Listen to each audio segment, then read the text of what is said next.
Imagine waking up to soldiers on your streets, curfews enforced, and the daily freedoms you take for granted are suspended indefinitely. This scenario may sound like a dystopian novel, but in Los Angeles today, it's a question that's creeping closer to reality. Could martial law ever be declared in California? And if so, what would it look like? Join us as we break down the legal framework, historical precedents, and the explosive consequences of such a dramatic decision in the Golden State. The term martial law often conjures intense images: military vehicles rolling through city streets, officers patrolling neighborhoods, and ordinary citizens subjected to checkpoints and searches. But what does it really mean?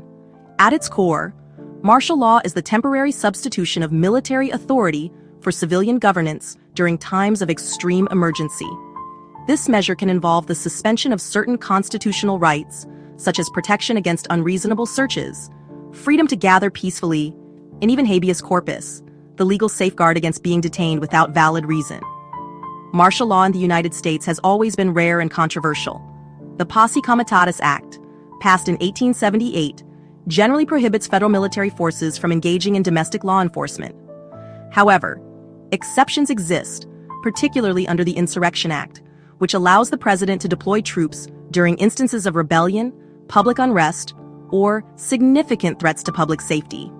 Historically, these instances have been few and far between, but they've left lasting marks on American society. This isn't just theory. History has shown us the dangers. During World War II, martial law in Hawaii and the internment of Japanese Americans on the West Coast stripped over 120,000 people of their rights, homes, and freedom, without trial. Fueled by fear and racism, the military overrode constitutional rights, leaving a lasting stain on American history. Closer to modern times, the 1992 Los Angeles riots offer another example. Following the acquittal of police officers in the beating of Rodney King, widespread unrest erupted across the city. For days, chaos ruled the streets as businesses burned, and looters took advantage of the turmoil. Eventually, the National Guard was deployed to restore order, but only after significant damage was done.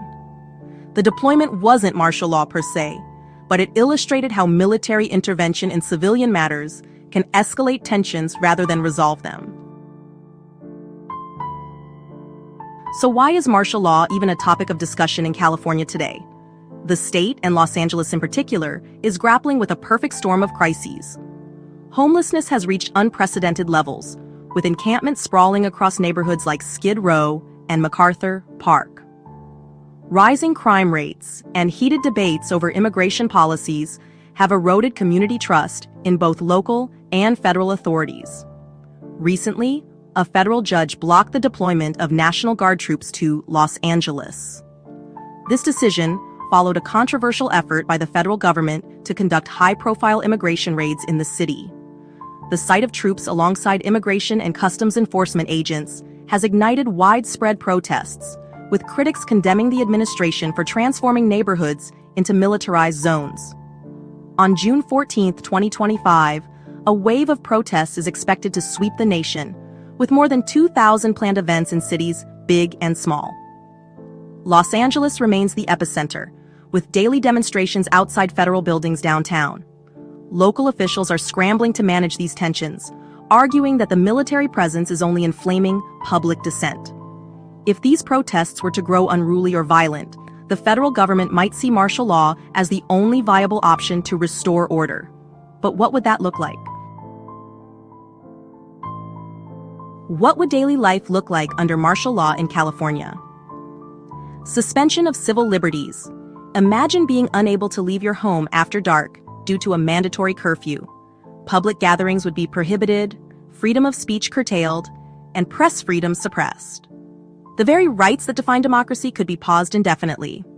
Military presence. Troops would patrol streets, guard public buildings, and establish checkpoints to control movement. Highways and major transit hubs could see a military takeover, regulating who comes and goes.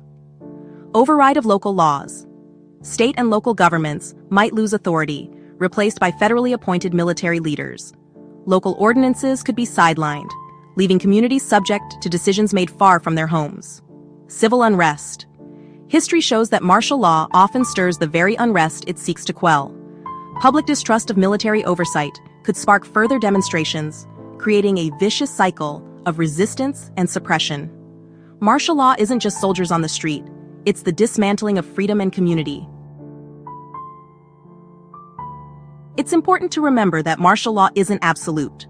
In the landmark case Ex parte Milligan, 1866, the Supreme Court ruled that civilians cannot be tried by military tribunals, while civilian courts remain functional.